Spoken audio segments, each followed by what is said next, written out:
Uh, Let me get your name. Chris Hufton. Okay. And are you with a specific organization or? Well, we attend World Harvest Church, but it wasn't really anything through World Harvest. It's just a bunch of us that got together and decided to start coming out. So we've been coming out for about a year and a half, maybe about a little more than that. Just coming out Friday nights, meeting people, encouraging them, giving them some food, helping them with MARTA passes, help them with papers and stuff that they need to get their IDs and stuff like that. So. And the people I've been talking to a few of them, and just really mostly just good people. When you first started doing this, what were your expectations? What were you kind of the cliches that you thought, but then the reality of it? Joe, help them out. I got a few waters. Sorry, these guys here. I actually had no idea what I was going to getting into.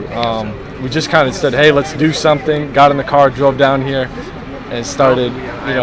What you really realize is how often they go through the day without being recognized as like a human being or something like that. Like they sit there at Woodruff Park and they just go throughout the whole day with people avoiding eye contact. No problem. Avoiding eye contact, and so that was really the biggest thing. Just like being able to sit there, talk with them, and how appreciative they were that you just sit there with them and talk with them where they sleep. And it's a little bit different than if you go feed in a soup line or something, because you're down here where they are. You get to sit down and have a one-on-one conversation with them, deal with real-life problems, and see the struggles that they go through. Because like it's difficult because the police will come and they'll make a move, and you have to try and find where everyone is at. So it's a learning experience, and so I made some really good friends out here. Some of the people out here are my good friends. So I really had no expectations, but the biggest thing I would say is that not everyone on the street is a drug addict. A lot of them are like just have family problems, divorce or something. You just left it, and once you're out, it's really hard to get. Once you're out of like the normal society, it's hard to break yourself back in. You get your papers, you spend like 2 months getting your papers, and then they get stolen. Your bag's gone. You got to start over again. So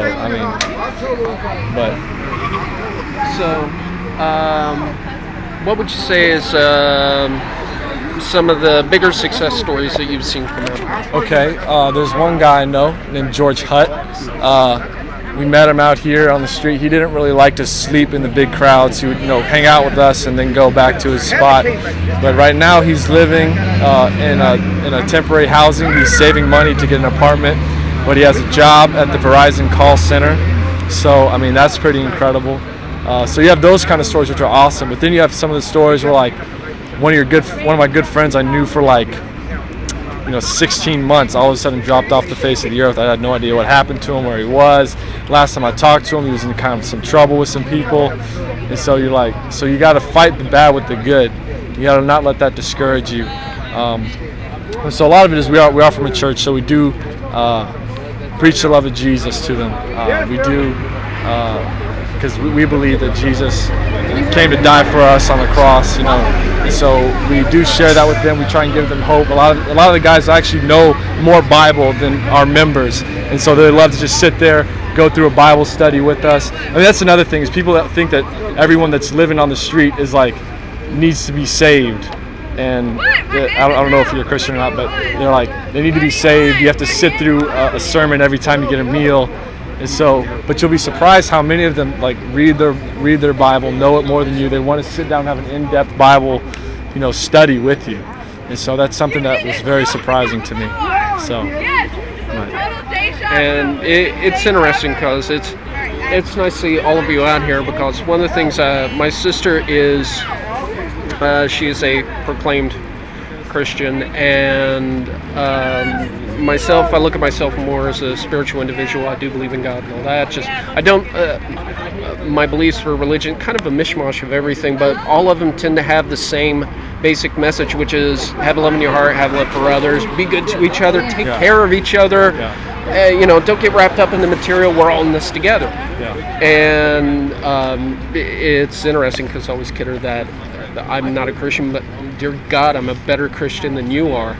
And, so it's like, wow, I'd say so. But it's good to see people out here who say they're Christians and actually back it up. It's like, you think, according to the scriptures, it's always talk about, Jesus always hung out with the upper crowds in the nicer neighborhoods and everything. And it's like, the poor, no, that's their own damn fault. Oh, the hump, please. Yeah, I mean, if you read the scriptures, Jesus liked to be where it was dirty. He liked to be in the nitty gritty. And like me, I love it. Like even this here is the safer part of the streets. Like the good thing about doing this is I've learned is the underground of Atlanta, not underground, but like the lower society, like the places where people stay. You got the bridges and it's like shanty towns and like just finding where people live and finding their problems. And you come out here one day, someone's stabbed in the face, and you're trying to, diffuse a situation, and it's just like I have nothing. And it's just like you like to be out there with the people that are hurting. You're not supposed to be away from them. It actually says in the scripture. It says. Jesus said, when I was hungry, you fed me. When I was in prison, you came to visit me. When I was naked, you clothed me. And they said, Master, when have we done these things? He says, when you do it to the least of these, you do it unto me. So a lot of people are like, why do you just go feed the homeless? Why do you do that? You just feed them and feed them and feed them. Well, Jesus says if you do it to the least of them, you do it unto him. So people are like, what are you doing? Well, I was like, I don't care if I just feed them, have fellowship with them, show them that someone cares about them, that they're not a lesser person, that they do have value. That's it. Real Christianity. Jesus comes. You have the Ten Commandments from the Old Testament. Right. Moses. Jesus came back in the New Testament and said, these are the two greatest commandments.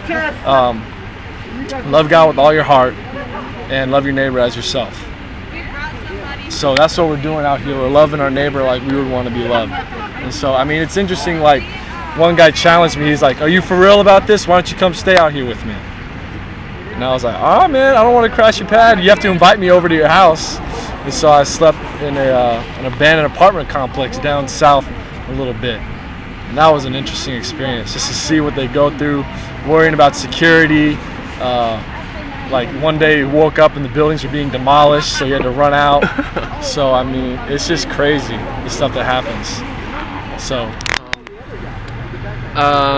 if there was a message that you want to get out to the people who are in society, who are anyway, just we'll say middle America, or the folks who are a little bit high up on the perches at it's kind of far distance to see what it's really like down here, what message or what would you like for them to know? I would like to say not to judge people by the situation that they're in. If you take the time and get to know them, or even just take time to talk to them, and not to come from a judgmental, like I'm better than you type of attitude. You can learn a lot from people that are in these situations. And it's also like, you may think that those people have been like that their whole life. Some of these people have been as successful as they are, and they've taken a crazy fall that some people think will never happen to them. But if you have a fallout with your family, you have a fallout with your friends, and you're moved away from home, you have no one to go to, where are you going to go if you get kicked out, if you get evicted, and you have no one to go to? You're going to be on the street. And so don't think it can't happen to you. Be thankful for what you've been given, and don't look down on those that are in the position. Treat them as you would want to be treated. That's the golden rule. It's also scripture. So, just really, I mean, because seriously, some of the people just like, they'll tear up in their eyes and be like, you're the only person that has sat and talked to me all day. Like, because they sit in the park and people just pass by them like they're nobody all day long. Like, I understand that you don't always have time to talk and everything, but like, they just won't acknowledge anything they say to them. I mean, so I would just say that, just realize that these are people too. And so in other words, just simple hospitality, walking by and saying just simple afternoon. Yeah, I mean, even if you're just like, hey, how you doing? I mean, that may be the only time that someone acknowledges them all day. So thank you very much. Yeah, no problem.